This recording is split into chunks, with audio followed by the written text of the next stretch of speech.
بسم اللہ الرحمن الرحیم۔ پانچواں لیکچر ہے ہمارے پاس السعی بین الصفا والمروہ، صفا مروہ کے درمیان جو سعی ہے، تو یہ سورہ بقرہ ہی کی ایک آیت ہے۔ اس کے ضمن میں جو مباحث آئیں گی وہ ہم دیکھیں گے۔ تو اس میں یہ ذکر ہے کہ صفا مروہ اللہ کی جو نشانیاں ہیں، اللہ کی علامات ہیں، ان میں سے ہے۔ تو جو کوئی حج کرے یا عمرہ کرے تو اس پر کوئی گناہ نہیں ہے کہ وہ ان کا طواف کرے، یعنی صفا مروہ کے درمیان جو سعی کرے اس کو طواف ہی، کیونکہ وہاں پہ بھی 7 چکر لگانے ہوتے ہیں، اس کو سعی بھی کہہ دیتے ہیں اور طواف بھی کہہ دیتے ہیں۔ تو اس پر کوئی گناہ کی بات اور نہیں ہے۔ اور جو کوئی خیر کا عمل کرے گا تو اللہ تعالیٰ اس کے عمل کا بدلہ دینے والے اور جاننے والے ہیں کہ کوئی کیا کچھ کر رہا ہے۔ یہ آیت ہے سورہ بقرہ کی۔ تو اس کے ضمن میں یعنی یہ سوال ہے، پہلے شان نزول دیکھ لیتے ہیں، پھر اس میں 3 اقوال ہیں۔ بعض کہتے ہیں کہ یہ جو سعی ہے یہ سنت ہے، بعض کہتے ہیں کہ یہ فرض ہے، اور بعض کہتے ہیں واجب ہے۔ وہ پھر احکام شرعیہ میں ہم دیکھتے ہیں اس کو تفصیلاً انشاءاللہ۔ تو اس کے سبب نزول میں اس آیت کے جو مطلب جو اس آیت کو جس انداز سے ذکر کیا گیا ہے نا کہ فلا جناح علیہ، تو اس سے کافی ساری کنفیوژن پیدا ہوتی ہے۔ تو حضرت عروہ ابن زبیر رضی اللہ عنہ، یہ اما عائشہ رضی اللہ عنہ کی جو ہمشیرہ ہیں نا، حضرت اسماء بنت ابو بکر رضی اللہ عنہ، ان کے بیٹے ہیں۔ تو انہوں نے اپنی خالہ حضرت عائشہ رضی اللہ عنہ سے سوال کیا کہ دیکھیں اللہ تعالیٰ تو فرما رہے ہیں کہ فلا جناح علیہ ان یطوف بہما، تو کوئی گناہ نہیں ہے اس شخص پہ جو صفا مروہ کی سعی کرے، جو طواف کرے صفا مروہ کے درمیان۔ تو اس سے تو پتہ چلتا ہے کہ صفا مروہ کی جو سعی ہے یہ کوئی حج اور عمرے کا کوئی رکن نہیں ہے، بلکہ جو کر لے پھر بھی ٹھیک ہے، نہ کرے تو پھر بھی ٹھیک ہے۔ تو اما عائشہ نے ان پہ رد فرمایا کہ کہا کہ بھانجے آپ جو بات کر رہے ہیں یہ ٹھیک نہیں ہے۔ اگر یہی ہوتا تو اس کی یعنی آیت کی ترکیب یوں ہونی چاہیے تھی کہ فلا جناح علیہ الا یطوف بہما، یعنی آپ جو حکم ثابت کرنا چاہ رہے ہیں وہ اس وقت ہوتا جب لا کا لفظ بھی ساتھ آیا جاتا۔ تو اس آیت میں پھر انہوں نے اما عائشہ نے فرما دیا کہ جو مشرکین تھے، انصار تھے، وہ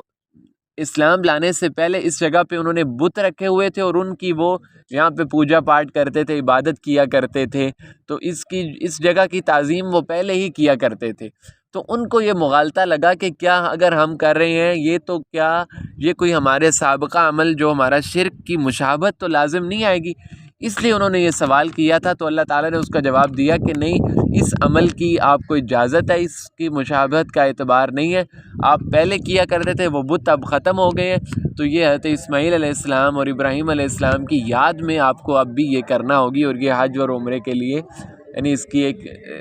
حیثیت مقرر کر دی گئی، ٹھیک ہے نا۔ تو یہ ہے ان آیت کا شان نزول، جنرل میننگ سا۔ اور احکام شرعیہ اس میں یہ ہے کہ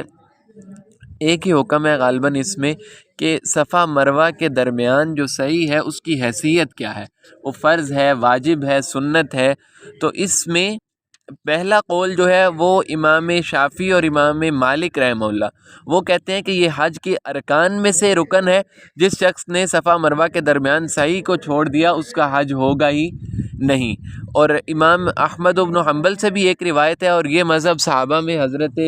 ابن عمر رضی اللہ عنہ، حضرت جابر رضی اللہ عنہ اور اما عائشہ رضی اللہ عنہ کا ہے، ٹھیک ہے نا۔ یعنی یہ بڑے بڑے صحابہ کرام اما عائشہ اور ابن عمر اور جابر رضی اللہ عنہ، اور اسی طرح امام مالک اور امام شافعی، احمد ابن حنبل ایک روایت کے مطابق یہ کہہ رہے ہیں کہ صفا مروہ جو سعی ہے یہ حج کا رکن ہے، یعنی فرض ہے۔ اگر کسی نے یہ چھوڑ دیا تو اس کا حج ادا ہی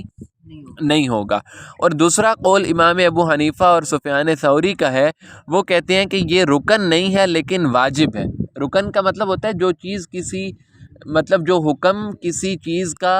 جزو داخل ہو، یعنی اس کو بغیر ادا کیے وہ پورا ہی نہ ہوتا ہو۔ تو امام احمد و امام ابو حنیفہ فرما رہے ہیں کہ رکن نہیں ہے لیکن واجب ہے،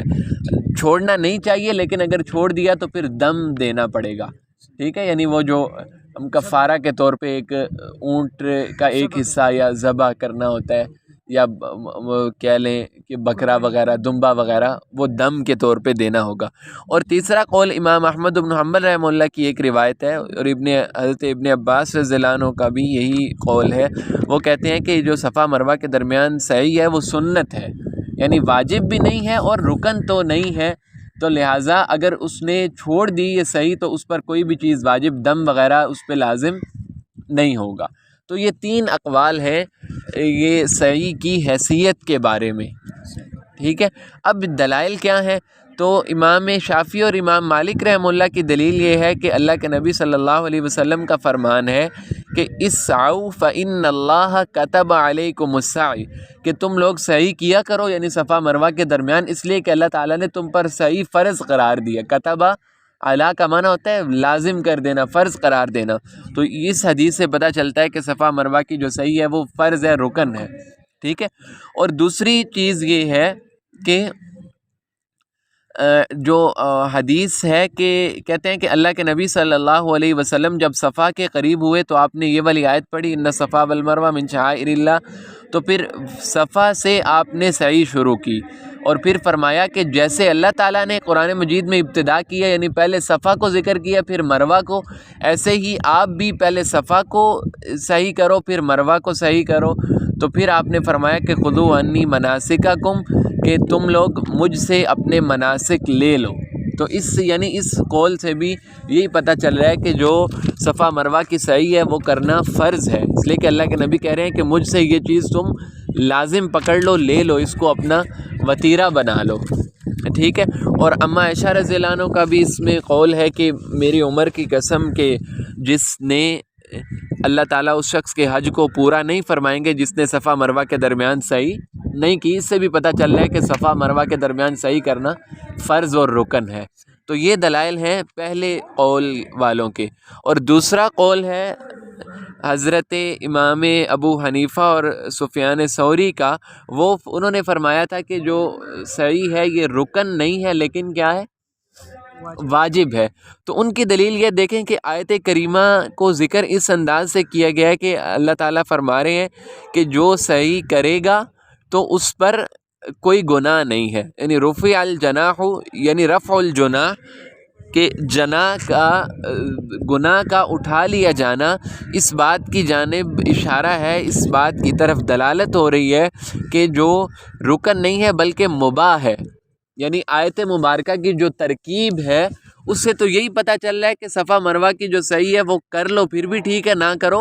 پھر بھی ٹھیک ہے، لیکن اللہ کے نبی صلی اللہ علیہ وسلم نے اس فعل کو جو اتنی تاکید کے ساتھ کیا اور صحابہ کرام کو حکم دیا،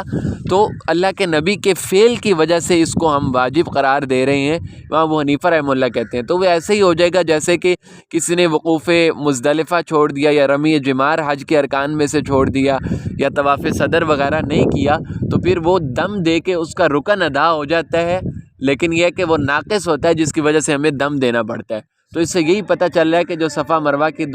صحیح ہے یہ کیا ہے، واجب ہے۔ واجب وہی ہوتا ہے نا جو دم کے ذریعے، یا نماز کا جو واجب ہے وہ سجدہ سہو کے ذریعے پورا ہو جائے،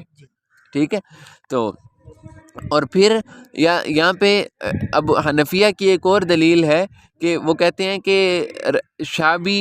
جو ہیں یہ ذکر کر رہے ہیں عروہ سے، کہ وہ عروہ فرماتے ہیں کہ میں اللہ کے نبی کے پاس آیا مزدلفہ میں، تو میں نے فرمایا کہ یا رسول اللہ میں جبل طی سے آیا ہوں اور میں نے کوئی پہاڑ نہیں چھوڑا لیکن اس پہ میں چڑھا ہوں، تو کیا میرا حج ہو گیا یا نہیں ہوا؟ تو اللہ کے نبی نے فرمایا کہ جس نے ہمارے ساتھ نماز پڑھ لی اور یہاں پہ اس نے اس جگہ پہ ہمارے ساتھ رک گیا اور اس سے پہلے دن یا رات کے وقت اس نے عرفہ میں بھی وقوف کیا تھا تو اس کا حج پورا ہو گیا۔ اب یہاں پہ دیکھیں اللہ کے نبی صلی اللہ علیہ وسلم ان اعمال کو ذکر کر رہے ہیں جن سے اس کا حج ہو جاتا ہے، تو یہاں پہ اللہ کے نبی نے کہیں بھی صحیح صفا مروہ کی صحیح کو ذکر نہیں کیا، ٹھیک ہے نا۔ حالانکہ ان صحابی نے آ کے یہ تو نہیں کہا تھا کہ یا رسول اللہ میں صفا مروہ کی صحیح کر کے آیا ہوں، لیکن اس کے بغیر بھی اللہ کے نبی نے ان کو حج کے پورا کرنے والے اعمال کا کے متعلق بتا دیا، تو اس میں صفا مروہ کی صحیح کا نہیں بتایا۔ تو اس سے یہ پتہ چل رہا ہے کہ جو صفا مروہ کی صحیح ہے کوئی رکن نہیں ہے، یعنی کوئی ایسی چیز نہیں ہے جس کو اگر چھوڑ دیا جائے تو حج ہی سرے سے ادا نہیں ہوتا، ٹھیک ہے نا۔ تو اس سے یہی پتہ چلا کہ صفا مروہ کی درمیان جو صحیح ہے وہ واجب ہے۔ اور تیسرا قول جو تھا حضرت ابن عباس کا اور امام احمد کی ایک روایت، وہ کہتے ہیں کہ صفا مروہ کی جو صحیح ہے وہ کیا ہے، سنت ہے، فرض بھی نہیں ہے اور واجب بھی نہیں ہے۔ ان کی دلیل دیکھیں کہ قرآن مجید میں ہے کہ وَمَن تَطَوَّعَ خَيْرًا، کہ جس شخص نے، تطوع کا مطلب ہوتا ہے کہ کوئی عمل اپنی جانب سے کر دینا جو لازم نہ ہو، یعنی جس شخص نے تطوع کے طور پہ یا نفل کے طور پہ سعی کر لی تو اللہ تعالیٰ اس کو بدلہ دینے والے ہیں۔ تو اس سے یہی پتہ چلتا ہے کہ یہ جو آیت ہے یہ اس بات پہ دلالت کر رہی ہے کہ صفا مروہ کی جو سعی ہے یہ سنت ہے، اس کی حیثیت فرض اور واجب کی نہیں ہے، ٹھیک ہے نا۔ تو لیکن اس پہ پھر رد کریں کہ دیکھیں کہ اتنی زیادہ احادیث میں اور اللہ کے نبی کے فعل سے بھی اس بات کی جانب اشارہ مل رہا ہے کہ یہ یعنی صفا مروہ جو ہے یہ ایک بڑا اہم رکن ہے، تو اگر فرض نہیں بھی تو کم از کم واجب تو اس کو ہونا ہی چاہیے، ٹھیک ہے، کہ اس لیے کہ اللہ کے نبی نے اس کو خود چھوڑا نہیں، صحابہ اکرام کو اس کی تلقین کی۔ اور پھر جو امام احمد کا یہ قول ہے اس پہ رد کر رہے ہیں کہ یعنی دیکھیں کہ یہ جو ہے فمن تطوع خیرن، اس کا مطلب یہ بیان کر رہے ہیں کہ اگر کوئی حج کرنے کے بعد دوبارہ حج کرتا ہے یا ایک سے زیادہ دفعہ 3-4 دفعہ زندگی میں حج کرتا ہے تو یہ اس کی جانب سے تطوع ہے، فرض ایک ہی دفعہ ہے۔ تو اللہ تعالیٰ یعنی جو مشقت اٹھاتا ہے اللہ کے احکامات کو پورا کرنے میں، اپنے درجات کی بلندی کے لیے، اللہ کا شکر بجا لانے کے لیے، تو اللہ تعالیٰ اس کے عمل کو ضائع کرنے والے نہیں ہے۔ تو یہ پتہ چل رہا ہے اس آیت سے، یہ نہیں پتہ چل رہا کہ جو صحیح ہے اس کی حیثیت سنت کی ہے، وہ فرض اور واجب ہے ہی نہیں ہے۔ تو یہ ہے ہمارا تیسرا 5واں لیکچر، اور اس میں ایک ہی حکم ہے کہ صفا مروہ کے درمیان جو صحیح ہے اس کی شرعی حیثیت کیا ہے، کیا ہے وہ فرض ہے، واجب ہے یا سنت۔